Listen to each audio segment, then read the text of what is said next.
عزیز طلباء و طالبات السلام علیکم ورحمۃ اللہ۔ آج ہم حسب دستور نذیر اکبر آبادی کی نظم مفلسی کا تیسرا بند پڑھیں گے۔ اس میں کیا کہتے ہیں نذیر اکبر آبادی؟ تو دیکھیے، کیسا ہی آدمی ہو پر افلاس کے طفیل، کیسا ہی آدمی ہو پر افلاس کے طفیل، کوئی گدھا کہے اسے ٹھہرا دے کوئی بیل، کپڑے پھٹے تمام بڑے بال پھیل پھیل،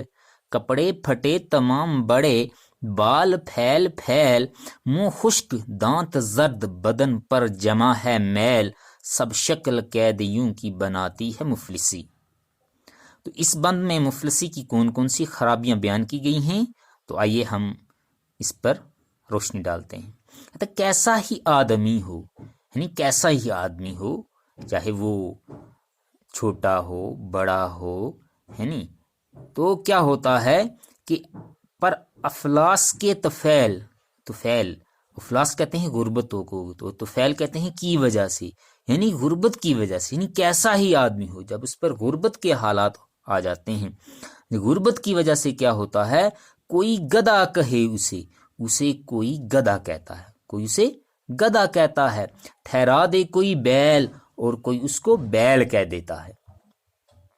یعنی کیسا ہی آدمی ہو، لیکن جب اس پر غربت کے حالات آ جاتے ہیں تو غربت کی وجہ سے، تو فعل کے معنی کی وجہ سے، افلاس کے معنی میں ادھر لکھ دیے ہیں غربت، تو کوئی اس کو گدھا کہنے لگتا ہے اور کوئی اس کو بیل کا درجہ دے دیتا ہے۔ ٹھہرا دے بیل، یعنی بیل کی جگہ ٹھہرا دینا، بیل کا درجہ دے دینا۔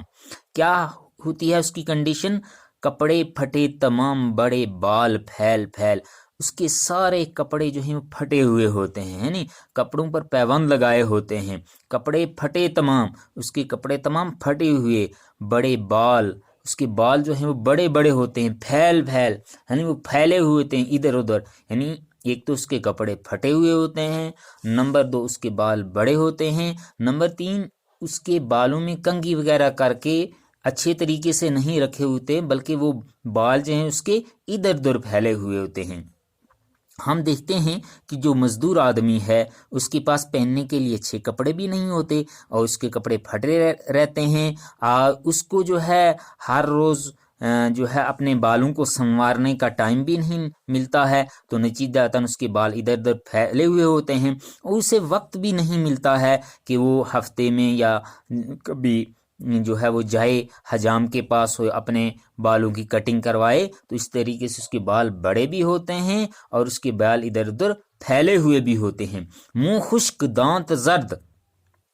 بدن پر جمع ہے میل، اس کا منہ خشک ہو جاتا ہے، یعنی دن بھر مزدوری کر کے اور کبھی وہ بھوکھا پیاسا رہ کے اس کا منہ جو ہے وہ کیا ہو جاتا ہے، خشک ہو جاتا ہے، یعنی دانت اس کے کیسے ہوتے ہیں، زرد ہو جاتے ہیں، پیلے ہو جاتے ہیں، کیونکہ ہم دیکھتے ہیں مزدور آدمی دن کو جو ہے وہ باہر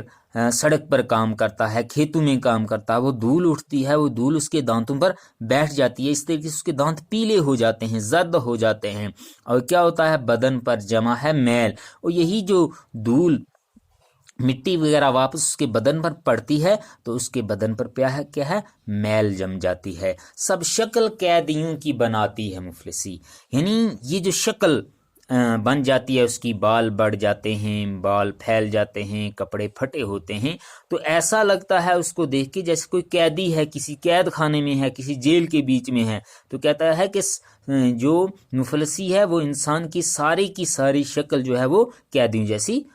بنا دیتی ہے۔ تو اس میں نذیر اکبر آبادی نے جو ہے